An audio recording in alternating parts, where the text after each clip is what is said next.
is one of the people I look up to, because he always has better ideas than I do, and he always gives me a lot of inspirations. One of the reasons I want to let you in into a little secret why this place is called CoCoon. Long time ago, I saw a movie called CoCoon, and it was about this bunch of old people who live in elderly homes. And there were these alien cocoon that came into the swimming pool, and then they swam in it, and they all rejuvenate. I figured that we are in that stage. This is really a place about, not the old mentoring the young, but also the young reverse mentoring, the matured. In this new world, people talk a lot about ideas. But what we are seeing, after all these years, an idea is only 1%. Making it happen to become successful is 99% on discipline and executions. How do you avoid all those mistakes? And this is one of the reasons why, CoCoon is set up. It's not just a place for young, new ideas. Actually, there are no new ideas. It is all about how do you combine, the wisdom of the old, of the mature, and the creativity of the young. And this is why I bring to you my good friend Paul.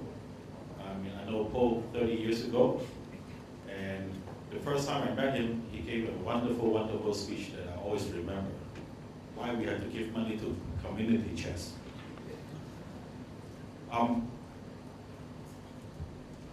Paul is a typical entrepreneur.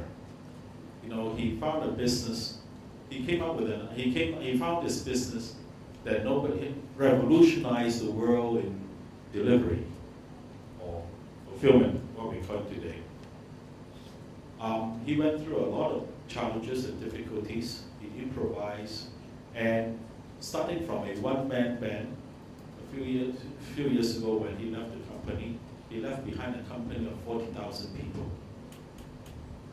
Now this is what I meant about entrepreneur creating good jobs and great jobs. And this is also the reason why we have CoCoon here. So here's my good friend. I don't want to take up more of his time. He's going to show us the disciplines and the characteristics of how, not just an idea, how do you combine with other things to make it become really, really successful. Thank you. Paul.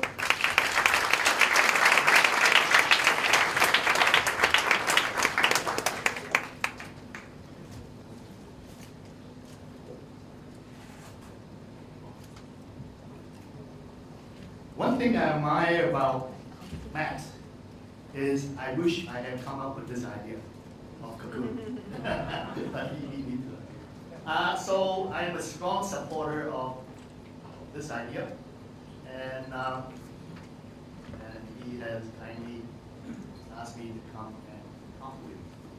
Now, I'd like to involve the audience. I would like to see a show of hands. How many of you are starting something in the service industry? How many of you? Okay, just a few hands. How many of you are in the technical company?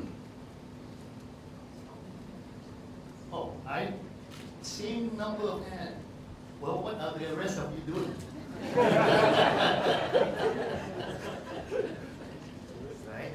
I am here to convince you that if you are an entrepreneur, you are in the service industry. Because as an entrepreneur, you are serving everybody in the office, your customers, your suppliers, your investors, all of them are your customers. So your service to all these people are very important. And today I'm going to talk about the soft side of the entrepreneur, not the technical side, which is very important. Probably your most valuable asset. but also your personal brand, your character, your expertise, and your care, which are actually the soft side of your brand. And that is, if not the most valuable, at least the second most valuable asset you have. So let's start.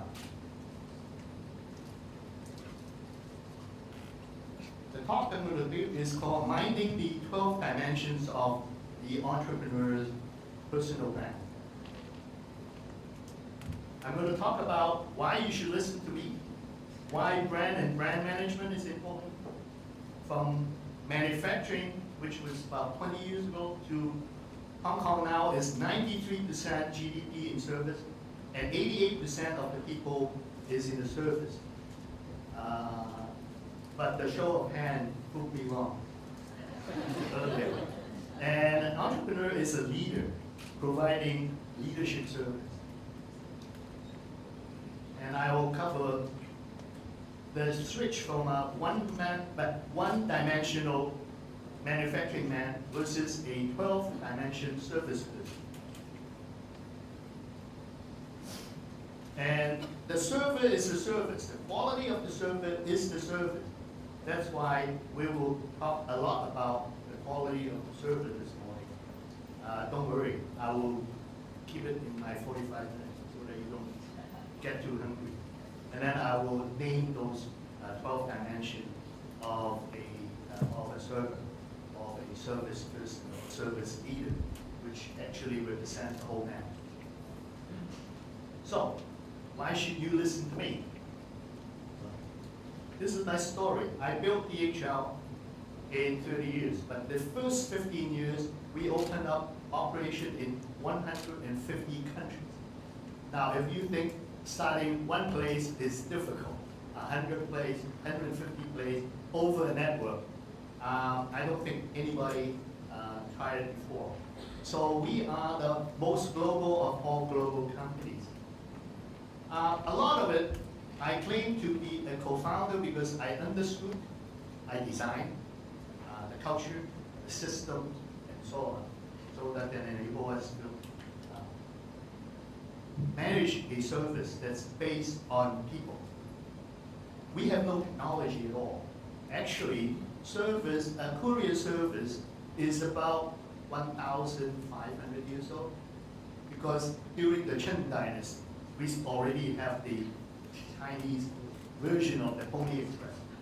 We call it Chung, right? So nothing except, instead of using horses, we use planes. We still have to pick up packages and deliver packages. So, like Matt said, we're just standing on old ideas and standing on a lot of shoulders of giants. And I think I have a pretty good branding, personal branding, and I manage it prudently and also systematically. System is the thing I will emphasize a lot. When you have a very complex system, the only way you can manage it is to create a program that would manage a system. Now, 20 or 40 years ago, we don't know or understand what it takes to manage a complex system. Now we do, because we have computer system, we have other cultural system, and so on, and we use that to manage programs, to manage the system.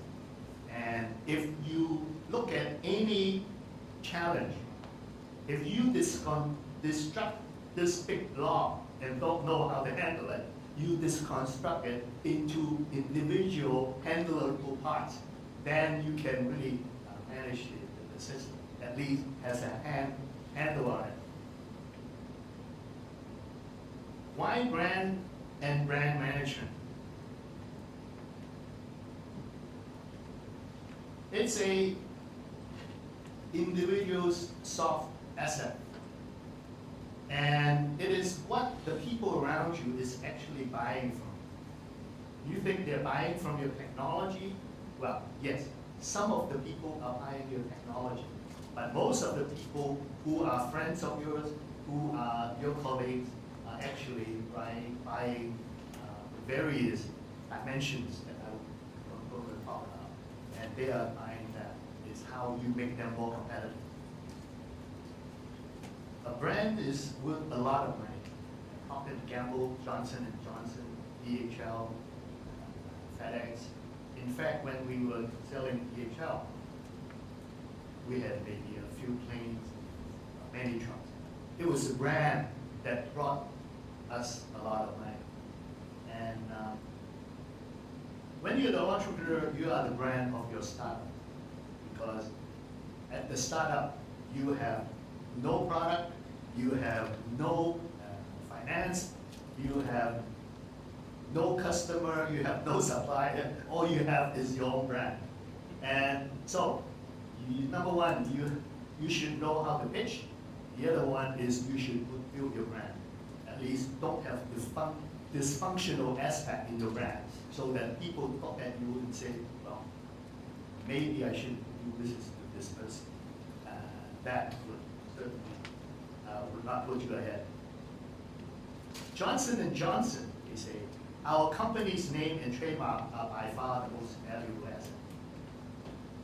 And the former chairman of CoCoon said, if this business were split up, I would take the trademark and you can take the bricks and mortar and I will still be ahead.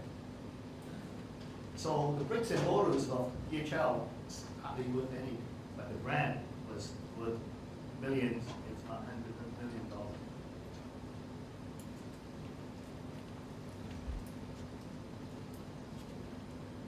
Okay, we're going to talk about manufacturing and service. Manufacturing, actually, for over 100 years, when manufacturers go out and hire people, they hire one thing. They hire 8 hours of hard labor. That's it.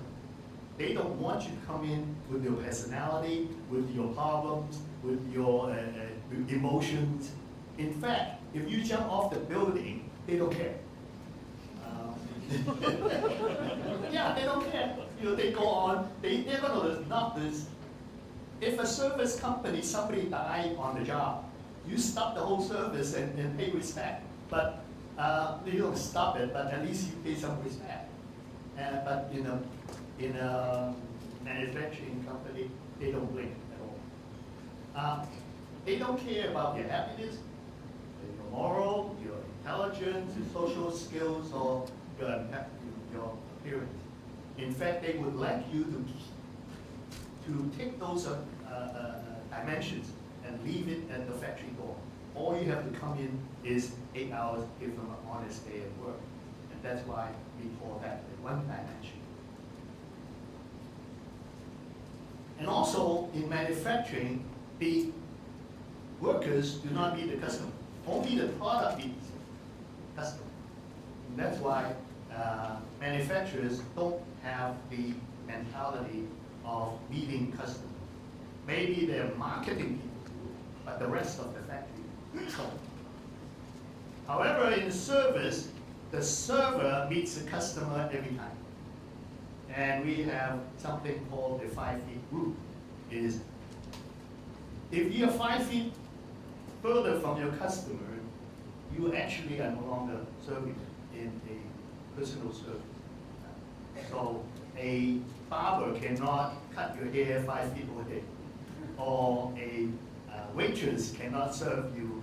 Well, she can throw things at you, but she cannot serve you more than 5 feet away. So is police, and so is doctors, hospitality. And then the quality of server is the quality of service. So if you are training a lot of people, your staff serving your customers, then you have to work in the quality of their being. And we will go into that when we get to that. And the entrepreneur provides personal leadership service.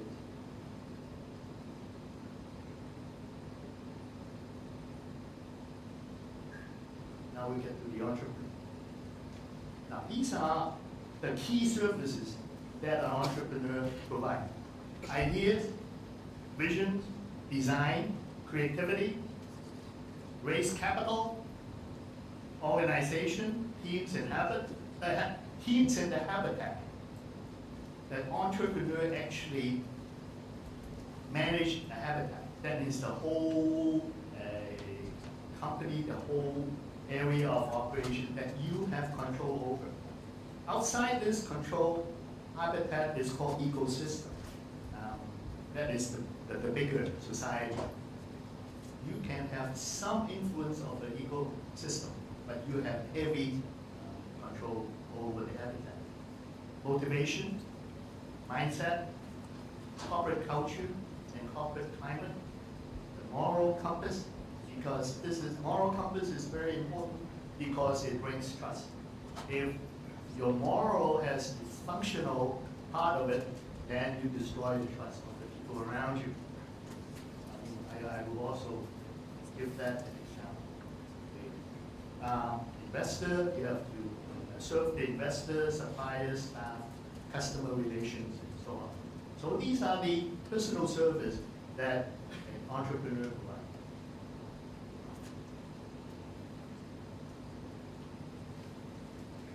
We already covered quality of service. And now we come to the meat of the presentation.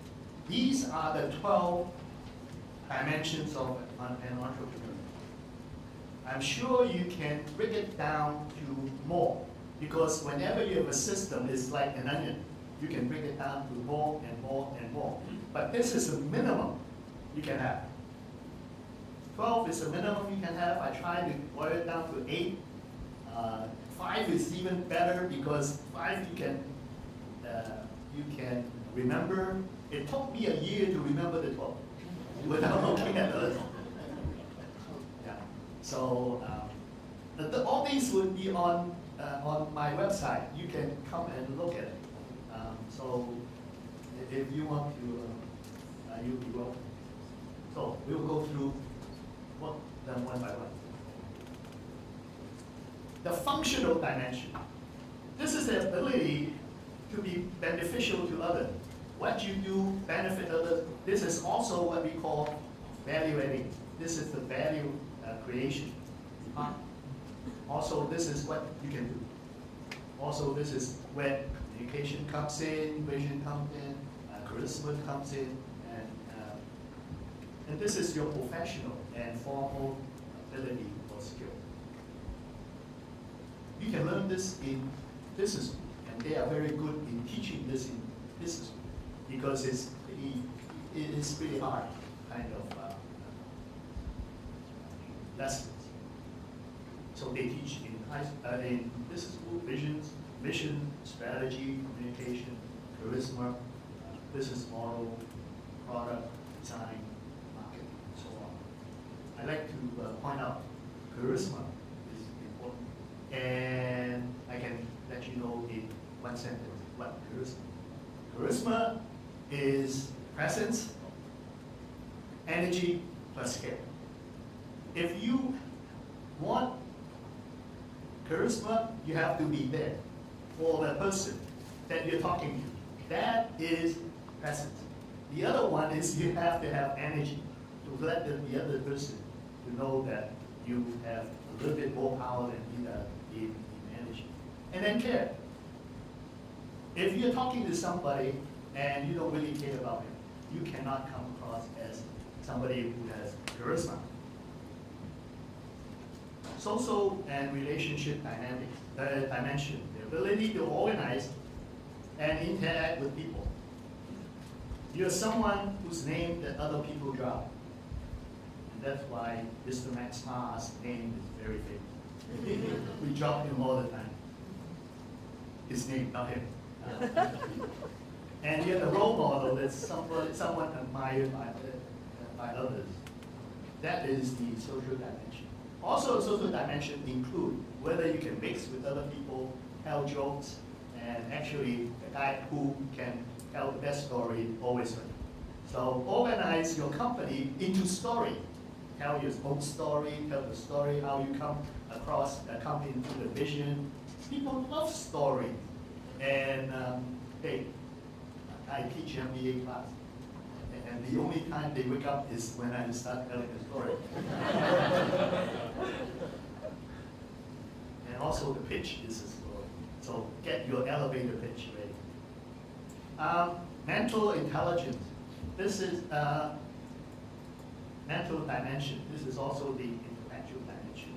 The ability to help others to transform, and before that, you have to transform yourself. And the extreme of this dimension is to be a guru. When you are in a community, you recognize that the guru, that means you have arrived in the intellectual. And that includes philosophizing your company, the vision and what you are contributing to the community, and also what you're contributing to the intellectual level of the community. And to have those people, the dimension develop personally as a result of your company. Spiritual. The word spiritual, a lot of people take it as the religion or belief in God. But this here, spiritual, means you care for something that are larger than yourself.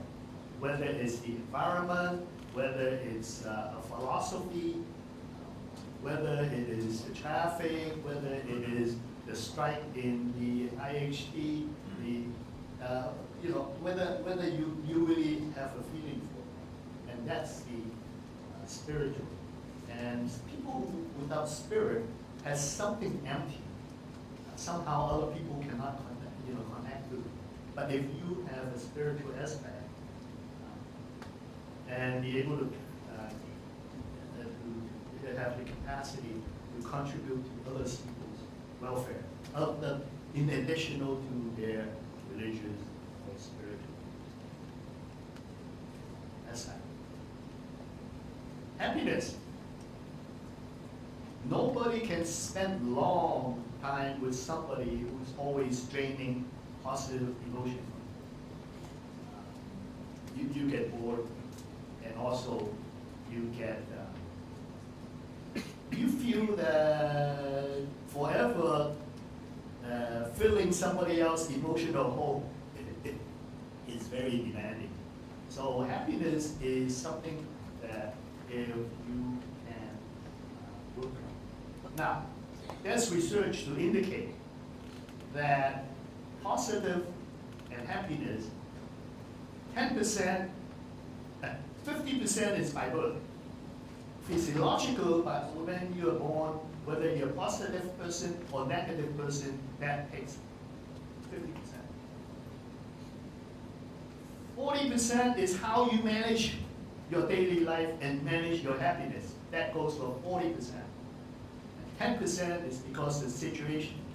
If you get into a situation and somebody knocks you down emotionally, that's only 10%.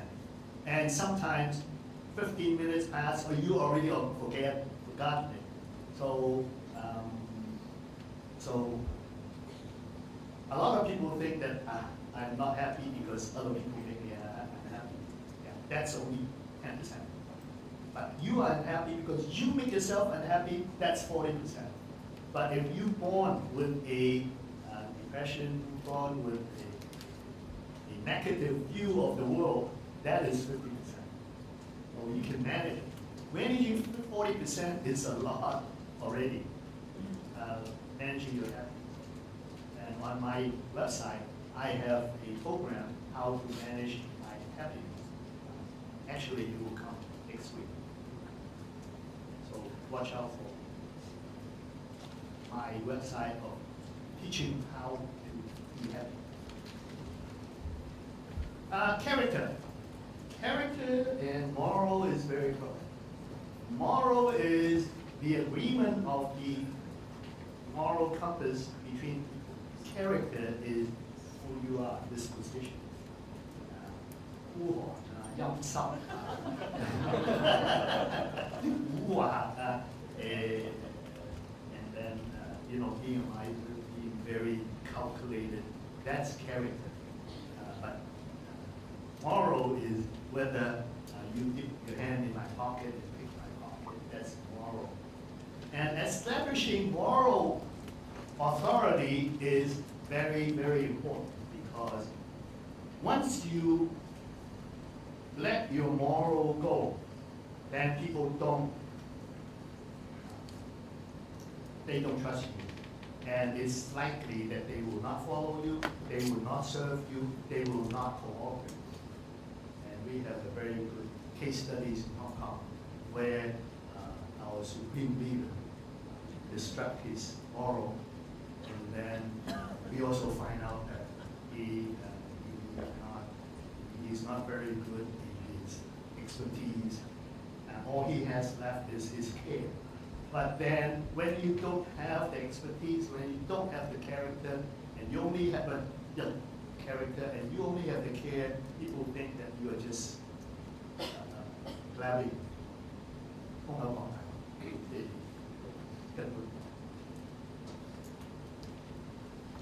This is also important here. This is I think it's Theodore Roosevelt who said, people don't care what you know until they know that you care. So when you sit down, talk to your own folk, make sure that you either fake it until you make it and make them convinced that you really care. Even if you have a bad day. Health. I don't have to emphasize this. Health is not important until you lose it. I know, because I was sick all year last year. I had a bad kidney.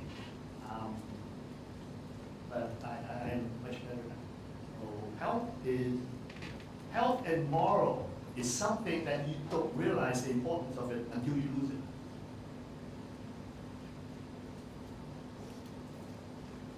Well, not everybody can be wealthy, but at least live with your wealth. And if you find that you don't have enough money to make your project viable, you do what I did. Have 2 moonlight jobs to support your startup until it can break even. So I could talk about raising money, but I never had to. Not never had to. I had to, but I was so thin-skinned. I didn't want to ask people to support the DHO startup. So I went to Open Harvest and dub movies. And I worked all day selling and operating DHL, pickup, delivery, going to the airport, and then at night I write the scripts for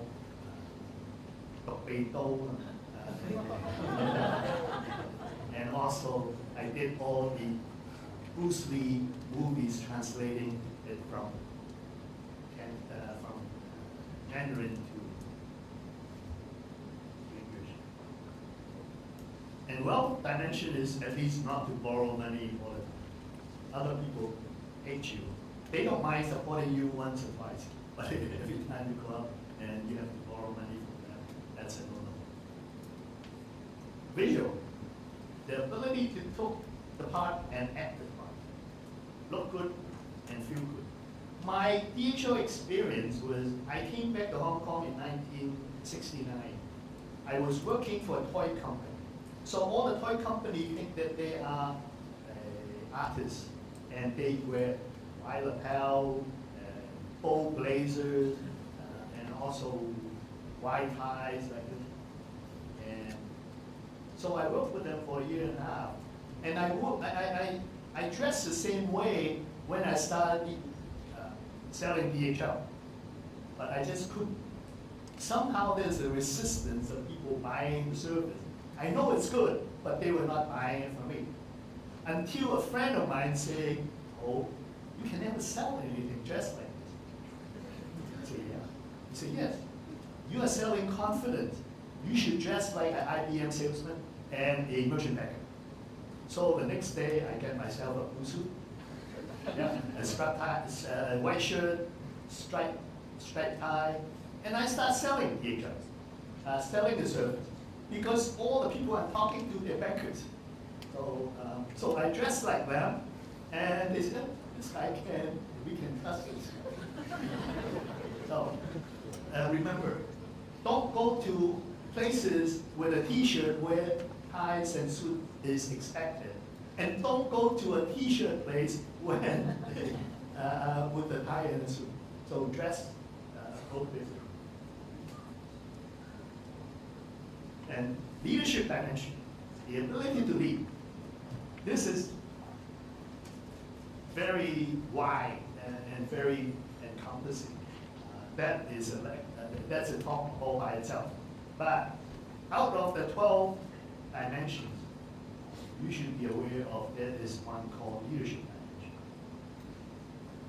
And then later in life and during your life, lifelong learning is very important.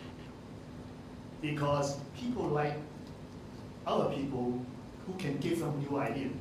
If you're always repeating the same ideas, it's, well, after 3 times, people get bored. And also, the Chinese say, 好漢不說當然. So, we don't talk about how we were good 30 years ago or 20 years ago. It's how good you are, what kind of new ideas you have today when you're talking. I have a high school mate who came back from London, and during lunch, he was very proud. He said, I haven't changed for 30 years. And I said, you just wasted 30 years. Wow. He was all red, all flustered, because first time somebody told him that he has wasted 30 years. And so he realized that I was speaking the truth. So, to sum it up, people are really buying these from you. These are the essence of your brand. And I use the term brand because it's a metaphor that you are familiar with. I'm not saying that you are a commodity and then you have a brand. Actually, these are forever moving. You can say it's 12 dimensions. You can say it's 12 dynamics. It's a kinetic energy that's always expanding.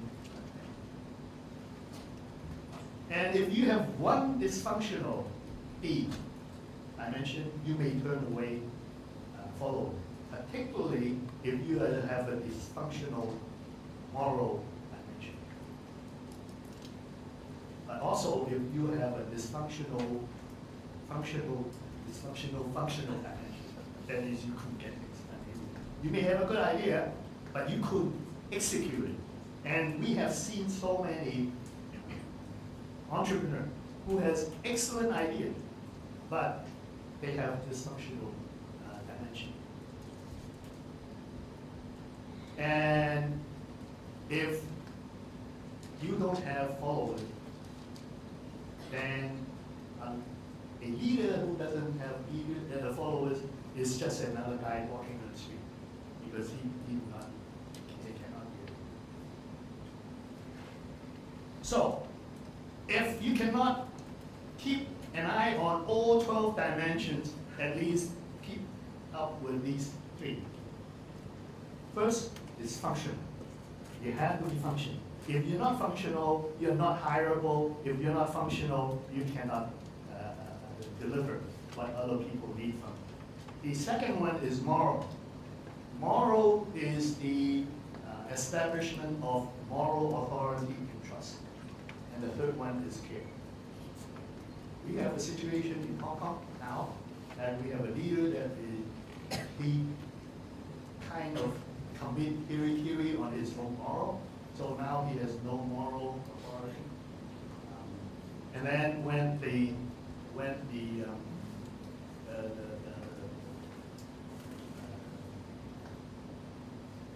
once a year he gives a vision statement and describe how he's going to deliver it. And after before he delivers it, people say, give him a chance. Maybe he has something, a lot of things up his sleeve.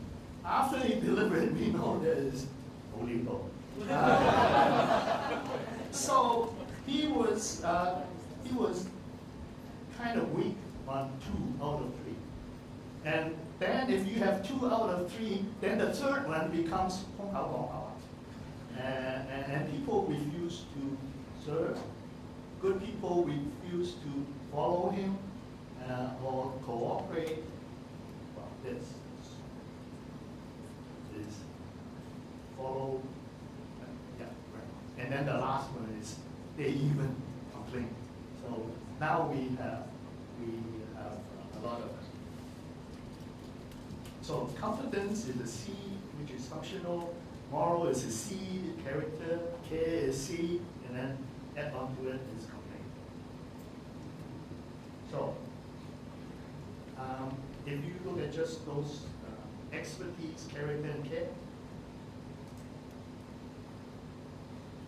these 3 actually are the essence of what determine what kind of character, what kind of a leader you are, good or poor. Now, if we list this out, expertise, character, and care, then we have high and low. This is a matrix of high, low, character, and care. So if you are high on expertise, high on character, high on care, you have the potential of being a good leader. So here we have Bill Gates and Warren Buffett. If you are high on expertise, high on character, low on care, these are research professors, some of you have met in the university. They just don't care. They have very good expertise. And, well, they have good character as well. But after school, they don't care that they talk to you. If you're expertise high, character low, and care high, then you can be the godfather of a very good mafia. Right? Yeah. Because the mafia boss really care about their people. So don't offend them. Now this is high on expertise, low on character, and low on care. And this is Gaddafi, Hitler, Lenin, Stalin, Machiavelli, and the master of the universe at Wall Street. The quants are very, very good on expertise. But their moral compass needs a little bit adjustment. And they only care whether they make money. They don't care about whether you make money. Not everyone is like that, you see, it's okay.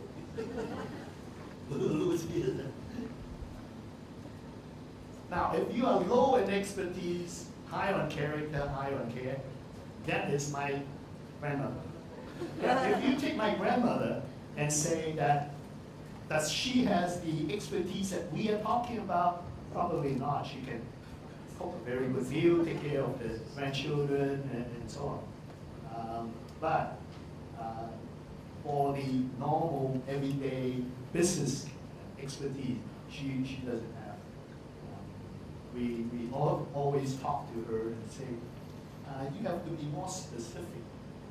She said, no, 我有隻豬賣㗎嘛，阿婆買豬一隻 right?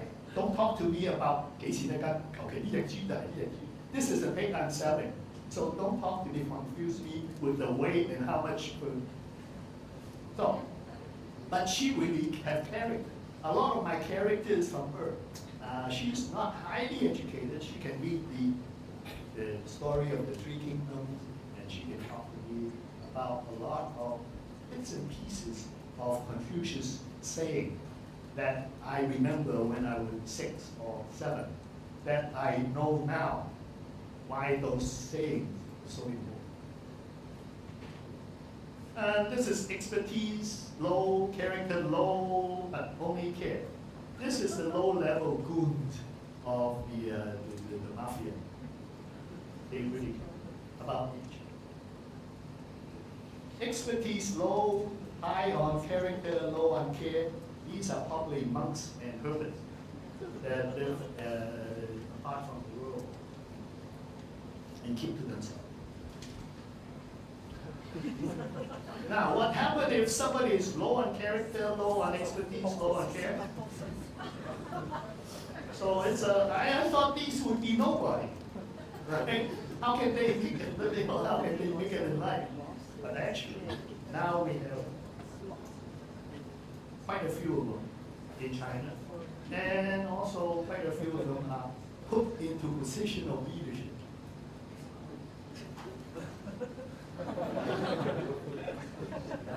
So don't underestimate these guys. They may ruin their own company, but they also may ruin yours. So this is a chart, a summary. You can download it from my web and print it and put it in your life. So quality of service is equal to expertise plus character plus care. Your brand is the second most valuable asset, if not the first. Particularly for entrepreneurs, because you have nothing else except your character. And it's something that you can manage. And also nobody can manage it. So you should be keenly aware and systematically manage your personal brand. It's worth millions of dollars. Thank you. Thank you both.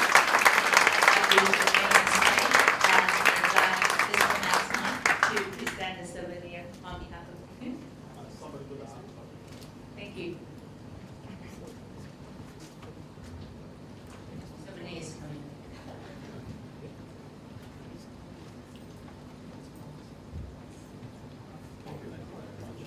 But before you go away, maybe somebody wants to have clarify a few questions. Sure.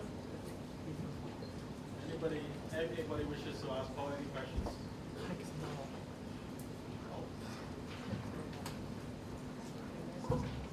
Hi, Paul. It's Margaret, WPO. Just curious about, some people think that in order to learn or to gain some aspect of success, that mistakes need to be made along the way. Just in reference to your 12 dimensions stated earlier, can you share, is it really necessary to make a lot of mistakes along the way? Or if we're following, for example, the doing quite well in the 12 dimensions, that we can achieve quite good success without making a lot of mistakes? Or are there two different things? I wrote a book called The Five Dynamics of Entrepreneurship. The 5 dynamics of entrepreneurship is who, that is you. Then what are you selling? 3 is who else, that means the team that you're putting together. Where, that means the habitat that you are designing. And how, it's all the method of putting it together. But I still think that observing to a lot of my friends, high school friends that grew up with me, that eventually either success or fail, the people who fail are the ones who started with a this dysfunctional personal brand. That somehow in their being, there was something that was missing or they did not manage it well. I always tell a lot of entrepreneurs, young entrepreneurs, 50% of United States failed startup is because of divorce. Because if you have a divorce, then your wife takes half of your money away, right? And you're bound to fail. So I always give young entrepreneurs two advice. Don't get divorced or don't get married. Right? Yeah. The other one is find a moonlight job, because you will not be able to survive for the first couple of years. on what you make on the entrepreneurial side. Is that? Yeah, actually the company is an extension of yourself because you are the founder. You design everything, including the calling card, where everybody sits.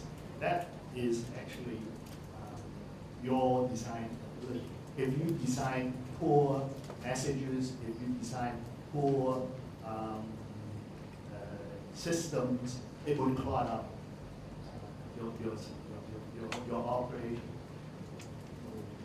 Your company is an extension of you. Any more questions? Is it possible to rank people's growth? Because let's say I just started, I couldn't take care of all the growth. Right. Take care of the three. That's why I highlight those three. Just the three. Yeah, that's the three. And then when you, but aware of the rest. A lot of people are not aware of the visual ones. Right? So, like me going out to sell courier service, I was not aware of the visual dimension. And also I was not aware of the health dimension until I was like 67. Where last year I was really suffering from health. Okay, looks like I did a good job.